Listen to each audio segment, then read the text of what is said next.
হুজুর প্রশ্ন আইছে ঈদের নামাজের 3 তাকবীর না পাইলে তার নিয়ম কি? ঈদর নমাজও আসলে 6 তকবীর। একজন মানুষে 2 তকবীর পাইছে না, 3 তকবীর পাইছে না, 1 তকবীর পাইছে না, তাহলে এই মানুষে ঈদর নমাজ খিলে আদায় করতো।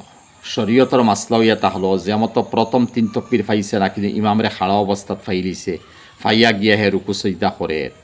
এখন তার তকবীর যখন ছুটিছে ওয়াজিব গুণ আদায় করতো কিলা, তার আদায় করার তরিকা হে যে রুকুত যাইব, রুকুত গিয়া রুকুর তসবি ফলিত আছিল, রুকুর তসবি না ফলিয়া রুকুর মধ্যে হে হইলে জানি আল্লাহু আকবার, আল্লাহু আকবার, আল্লাহু আকবার।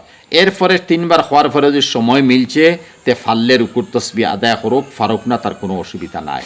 ওগুলোর মধ্যে খেয়াল নিবা হে আল্লাহু আকবার রুকুর মধ্যে গিয়ে আদায় করতো। আর জনাজার নামাজও কোনো মানুষের যদি তকবির ছুটে গেছে 1-2টা, যেমন 4টা তকবির আছে, তখন এই তকবিরে কিলা আদায় করতে কিন্তু রুকু নাই, সজদা নাই।